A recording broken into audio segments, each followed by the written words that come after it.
हजरत मरियम के पास मस्जिद के मेहराब में चंद फल आ गए तो उनकी किफ़ालत करने वाले ज़करिया ने जब देखा कि फल है, बेमौसम फल है, मौसमी का मौसम नहीं मौसमी आ गई, तरबूज का मौसम नहीं तरबूज है, आम का मौसम नहीं लेकिन आम रखा हुआ है, तो फौरन पूछा मरियम से, ये वही मरियम है जिनकी पाक दामनी का ऐलान अल्लाह रब्बुल आलमीन ने किया है, ये वही मरियम है जिन्होंने ईसा को बगैर शौहर के पैदा किया है, ये वही मरियम है जिनकी शादी नहीं हुई और अल्लाह ने बगैर शौहर के उनको बेटा दिया, ये वही मरियम है कि जब बेटा पैदा हो गया तो उनके ऊपर इल्जाम लगने लगे, अल्लाह ताला ने मरियम की पाक दामनी का ऐलान किया, ये वही मरियम है जब उनके पास बेमौसम फल देखे तो हजरत ज़करिया पूछ रहे अन्ना लके हाज़ा, आए मरियम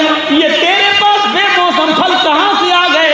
एक बाप की जिम्मेदारी है कि अपनी बेटी से पूछे, मेरी बेटी मोबाइल में तो बैलेंस नहीं था, ये फोन कहाँ से आ रहा है, मोबाइल में तो तुम्हारे बाप का एक नंबर सेव था, इसमें 5-6 नंबर है, ये कहाँ के हैं, कैसे नंबर है। बेटी मोबाइल तो मैंने घर में इस्तेमाल करने के लिए रखा था, तुम स्कूल क्यों ले रही हो, तुम घर से निकली थी 4 कॉपी लेकर निकली थी, घर में आई हो तो ये 6 कॉपी कहाँ से आ गई, घर से निकली थी तुम्हारे पास कुछ नहीं था, जब आई हो तो पर्स भी है, रुमाल भी है, हैंडकरचीफ भी है, ये रिंग भी तुम पहने हुए हो, ये रिंग तुम्हारे पास कहाँ से आई, ये हैंडकरचीफ तुम्हारे पास कहाँ से आया, ये रुमाल तुम्हारे पास कहाँ से आया।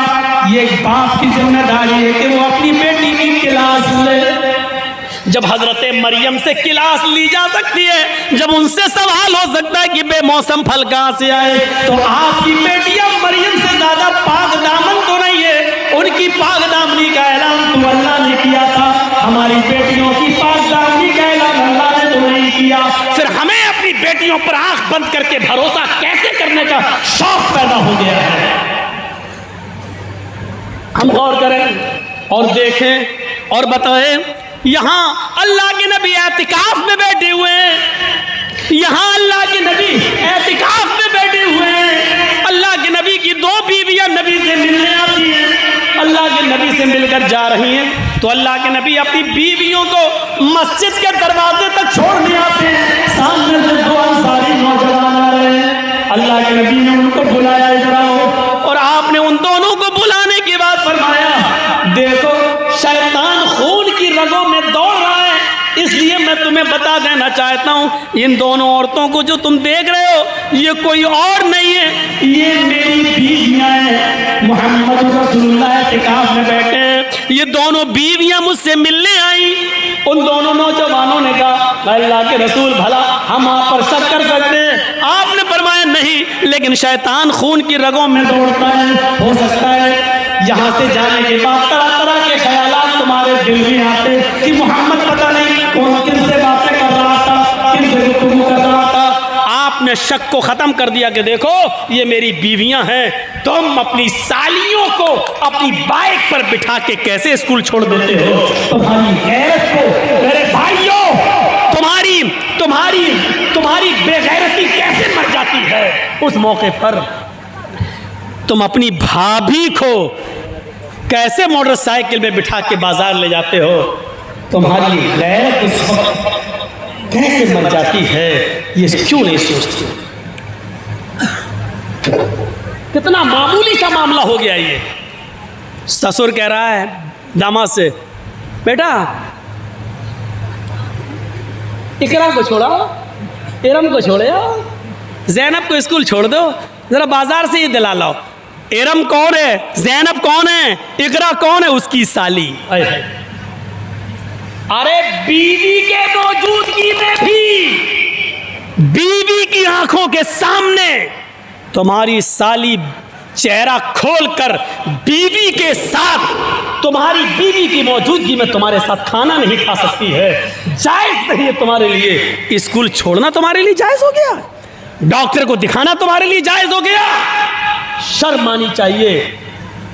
करने दो इस मीडिया वालों को जो हिजाब के ऊपर मुद्दे उठाते हैं, इनकी आंखों की हया मर चुकी है, तो इस इनकी शर्म हया मर चुकी है, तो इसमें हम क्या कर रहे हैं?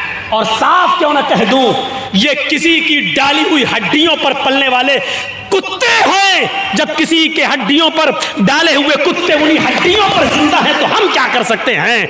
लेकिन चलते चलते वो एक शेरनी जो ललकार के चली गई, वो काफी थी इन तमाम लोगों के मुंह पर थप्पड़ मारने के लिए, जिसमें हालांकि वो भी कोई पर्दा नहीं था। मैं उसको भी पर्दा नहीं कहता हूं, उसको भी हिजाब नहीं कहता हूं।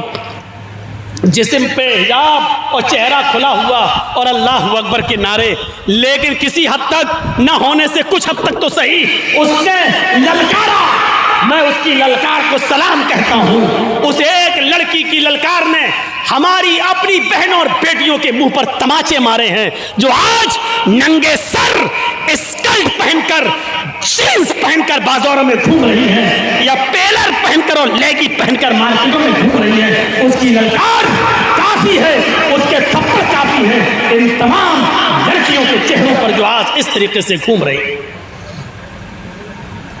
मेरे प्यारे साथियों, बात थोड़ी सी दूसरी तरफ निकल गई। हाँ, कितनी बुरी आदत है, कितनी दूर चला गया हूँ। तो अल्लाह के रसूल सल्लल्लाहु अलैहि वसल्लम से वो बीवियां कहने लगी कि आपसे सबसे पहले कौन मिलेगा? देखिए, यहाँ से घूमा और कितना चला गया, लेकिन डरो नहीं, मैं आऊँगा वहीं जहाँ छोड़ा था। तो अल्लाह के रसूल ने कहा किसी एक बीवी का नाम लूँगा तो सब चढ़ बैठेंगे। अच्छा, उसी को ज़्यादा चाहते थे क्या? तो आपने शॉर्टकट में, इशारे किनाया में एक जुमला बोल दिया। और आपने जुमला क्या बोला? बुखारी शरीफ की हदीस पढ़िए। अल्लाह के नबी ने कहा हमसे सबसे पहले कौन मिलेगा? अतवलुकुन्ना यदन, तुम औरतों में जिसके हाथ सबसे ज़्यादा लंबे होंगे वो सबसे पहले मेरे पास आएगी, यानी उसका इंतकाल सबसे पहले होगा, वो मुझसे सबसे पहले मिलेगी। हज़रत आयशा ने इशारा किया है, इधर आओ इधर आओ इधर आओ। सारी बीवियों को दूसरे कमरे में ले गई। बुखारी शरीफ की हदीस है, हज़रत आयशा एक लकड़ी ले आई और लकड़ी से सबके हाथ नापने लगी, देखें किसका हाथ लंबा है। सबका नापना शुरू किया, अपना भी नापा, सबका हाथ नापा, तो हज़रत सौदा का हाथ सबसे ज़्यादा लंबा निकला। उन औरतों में सबसे लंबा हाथ किसका था? हज़रत सौदा का। सारी औरतें कहने लगी सौदा मुबारक हो, तुम अल्लाह के रसूल से सबसे पहले मिलोगी, तुम्हारा इंतकाल सबसे पहले होगा, तुम अल्लाह के रसूल के पास सबसे पहले जाओगी। हज़रत सौदा भी मुस्कुराने लगी। देखिए, मौत को करीब देखकर मुस्कुरा रही हैं। मोमिन वो होता है जो मौत को करीब देखे तो मुस्कुराए, खुशी हो। हमें खुशी हो रही है? नहीं होती है। क्यों? अंदर जो रूह है वो जानती है कि हमने कितने कारनामे किए हैं, कितनों का हक मारा है, कितनों की ज़मीन और जायदाद पर नाजायज़ कब्जे किए हैं। रमज़ान के महीने में एक आदमी, मैं वज़ू बना रहा था अपने मोहल्ले में मस्जिद में, तो एक आदमी बेचारा मेरे बगल में बैठकर वज़ू बनाते हुए कहने लगा मौलाना, ये हम कुल्ला करते हैं तो पानी ज़बान में चिपक जाता है, भाई कुल्ला करेंगे तो थोड़ा सा पानी तो रह जाएगा, तो अगर ये पानी ज़बान के ज़रिए अगर हलक में एक कतरा चला जाए तो इससे रोज़े पर कोई फ़र्क तो नहीं पड़ेगा? भाई वज़ू बनाओगे तो कुल्ला तो करोगे। अब कुल्ला तो कर दिया, पानी निकल गया, लेकिन कुल्ला करते वक्त थोड़ा सा पानी ज़बान में तो चुपका ही है। अब आपने ऐसा किया, चला गया, तो पानी का वो कतरा जो हलक के नीचे चला गया, क्या उससे रोज़े पर कोई फ़र्क पड़ेगा? मैंने कहा यार बड़ा नेक आदमी लग रहा है, ये तो बड़ा मुत्तकी है, बड़ा परहेजगार है, बड़ा बारीक मसला पूछ रहा है। तो मैंने उससे कहा कि कल जुमा है, कल ये मसला मैं बता दूंगा। तो उसने कहा मौलाना आज ही बता दीजिए। मैंने कहा तुम्हें बताऊंगा तुम्हें अकेले फ़ायदा होगा, कल मैं जुमे में सबको बता दूंगा, कल लगा ठीक है मैं इंतज़ार करूँगा। मसला तो बता दिया कि उससे कोई फ़र्क नहीं पड़ता रोज़े पर, लेकिन मैंने कहा कि आज लोग ये मसले पूछते हैं, और मैंने उसी दिन उसका पूरा बायोडाटा निकाल लिया कि कितना बड़ा मुत्तकी है। तो पता चला कि ना बहन का हक दिया है, ना बेटों का हक दिया है, सबका हक मारे बैठा है, अपने भाई का भी बहुत सा हक मारे बैठा। तो जुमे के खुतबे में मैंने कहा, नाम नहीं लिया, मैंने कहा कि आज लोग मसला पूछते हैं, वुज़ू बनाते वक्त पानी का कोई कतरा हलक के नीचे चला जाए तो वुज़ू पर कोई फर्क तो नहीं, रोज़े पर कोई फर्क तो नहीं पड़ेगा। बैठे हैं, अपनी बेटियों का हक मारे बैठे हैं, अपने सगे भाइयों का हक भी मारे बैठे हैं। अरे जब इतने हक मारे, इस्लाम पर कोई फर्क नहीं पड़ा, तो पानी भी पी लोगे तो रोजे पर भी क्या फर्क पड़ेगा? अब लोग हमसे पूछने लगे मौलाना कौन था, मौलाना कौन था? मैंने कहा माफ कीजिएगा, ये बताना हमारी जिम्मेदारी नहीं है, ये हमारी ड्यूटी नहीं है कि मैं ये बताऊं। तो हजरत आयशा उठा लाई और हजरत सौदा का हाथ सबसे लंबा निकला। सारी बीवियां कहने लगी सौदा मुबारक हो, तुम्हें अल्लाह के नबी की कुर्बत सबसे पहले मिलेगी। हजरत सौदा भी कहती जब तक मैं जिंदा रही मैं सोचती रही चलो कोई बात नहीं, अल्लाह के नबी के इंतकाल के बाद मेरा इंतकाल सबसे पहले होगा, आपकी बीवियों में सबसे पहले मैं अल्लाह के नबी से मिलूंगी। सौदा भी यही सोचती रही, लेकिन आपकी बीवियों में सबसे पहले इंतकाल जिस बीवी का हुआ वो सौदा का नहीं हुआ।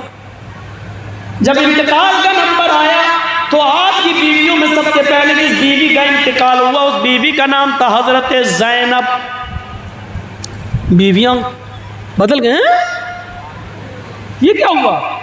अल्लाह के नबी ने तो कहा था हाथ वालों कुन्ना यदन, जिसके हाथ लंबे होंगे और लंबे तो हाथ सौदा के, फिर ज़ैनब का इंतकाल कैसे हो गया? जब गौर किया तो उनको पता चला अल्लाह के नबी का ये कहना कि जिसके हाथ सबसे ज्यादा लंबे होंगे, इसका कहने का मतलब ये था कि जो सदका और खैरात करने वाली सबसे ज्यादा होगी, गरीब और मिस्कीनों में दान करने वाली, गरीबों और मिस्कीनों में लुटाने वाली सबसे ज्यादा होगी जिसके हाथ लंबे होंगे, यानी जो खैरात करने वाली सदका करने वाली सबसे ज्यादा होगी वो सबसे पहले मुझसे लेगी। समझ नहीं पाई थी बीवियां भी, और हजरत ज़ैनब का इंतकाल सबसे पहले हुआ क्योंकि वो सबसे ज्यादा लंबे हाथ वाली थी, यानी सदका और खैरात करने वाली थी। तो इस वाक़े को बताने का मेरा सिर्फ मकसद ये है मेरे भाइयों, इस पूरे वाक़े को बताने का मकसद मेरा सिर्फ ये है कि ये बताया जाए कि वो पूछती थी कि मेरा नंबर कब आएगा, मैं कब मिलूंगी, यानी अपनी मौत के बारे में सवाल कर रही है कि कब मेरा इंतकाल होगा। तो मोमिन वो होता है जो अपनी मौत को करीब देखता है तो खुशी होगी। आज तो किसी को नहीं। थोड़ा बैठे रहिए भाई, चलिए मोबाइल आप लोग चलाइए, मैं बोल रहा हूँ लाइट आ जाए। कितना खूबसूरत मंजर लग रहा है आसमान से सितारे उतर के जमीन पे आए। बैठे रहिएगा, कोई उठे नहीं, उठना। बस अब बहुत ज्यादा नहीं बोलूंगा, लेकिन जो बोलूंगा वो सुन लीजिए। हाँ ठीक, बिजली तो आंख मार रही है यार। तो इस वाक़े को सुनने के बाद आपने अंदाजा लगाया कि मोमिन मौत को करीब देखता तो खुश होता है। आइए एक और वाक़ा सुनाऊं।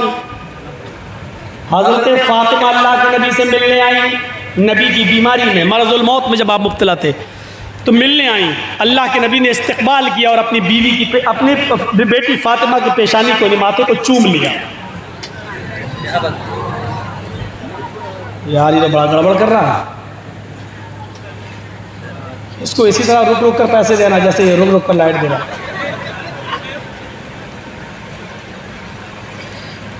फातिमा जब मिलने आई तो अल्लाह के नबी ने इस्तक़बाल किया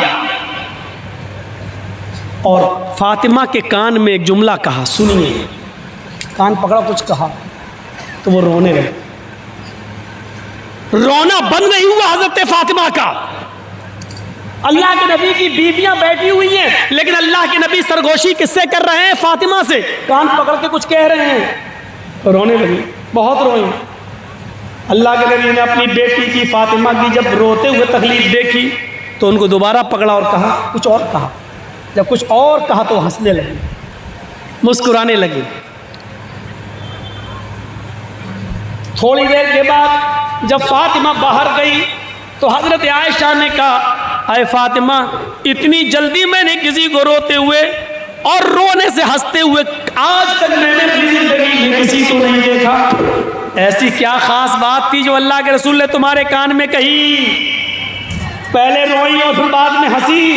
तो हजरत फातिमा क्या कहती हैं, ये अल्लाह के नबी ने मेरे कान में कहा है, ये राज है नबी का जो मैं जाहिर नहीं कर सकती। आप भी तो बैठी थी, अगर जाहिरी करना होता तो अल्लाह के नबी सबके सामने बता देते, लेकिन आपने सबको नहीं बताया, मुझे बताया। तो मैं नबी के राज को कैसे जाहिर कर दूं? अपने अब्बू के राज को मैं नहीं बता सकती। अल्लाह के नबी का इंतकाल हो जाता है, दफना दिया जाता है। कुछ दिनों के बाद हज़रत फातिमा फिर घर पे आती है। आज अल्लाह के नबी इस दुनिया में नहीं है। हजरत आयशा आज फिर हजरत फातिमा के पास आती है। सुनो नौजवानों, क्या था? हजरत आयशा ने हजरत फातिमा का हाथ पकड़ा और कहती है, फातिमा मैं तुम्हें कसम देती हूं उस हक की जो मेरा तुम्हारे ऊपर है, अल्लाह का वास्ता देती हूं, मुझे वो राज बता दो जो राज अल्लाह के नबी ने तुम्हें बताया था, तुम्हारे कान में सरगोशी की थी। देखो अब तो अल्लाह के नबी भी इस दुनिया में नहीं रहे, तुम उस राज को बता दो कि क्या राज था, तुम्हें उस हक का वास्ता जो मेरा तुम्हारे ऊपर है। हजरत फातिमा कहती है, हाँ आज मैं बताऊंगी। अब वो राज नहीं, क्योंकि अब नबी इस दुनिया में नहीं रहे। जब आप नहीं रहे तो अब राज बताया जा सकता है। नबी की जिंदगी में मैंने उस राज की हिफाजत की, लेकिन आज मैं बताती हूँ। आए मेरी अम्मी आयशा, जब मैं अपने अब्बू से मिलने आई तो मेरे अब्बू लेटे हुए थे, मेरी पेशानी को बोसा दिया, मेरी तकलीफ देखी, मैंने उनकी तकलीफ देखी। मैंने कहा आपको परेशानी हो रही है, तो उन्होंने मेरे कान में जो जुमला कहा वो जुमला ये था, फातिमा हर साल जिब्रील मुझे एक कुरान का दौर कराते थे, इस मर्तबा मुझे 2 कुरान का दौर कराया, मुझे 2 कुरान का दौर कराया। ये इस तरफ इशारा कर रहा है कि मेरी जिंदगी बहुत करीब खत्म होने वाली है, मेरे इंतकाल का वक्त करीब आ गया है। आए फातिमा अब मैं ज्यादा दिन नहीं रहूंगा। ये जब मेरे कान में कहा तो मैं रोने लगी, इतना रोई अपने बाप के गम में कि अल्लाह के नबी को जब मेरे गम की फिक्र देखा कि मैं तो रोती चली जा रही हूं, तो आपने फिर मेरे कान को पकड़ा और करीब किया और मुझसे कहा कि फातिमा तुम रोती क्यों?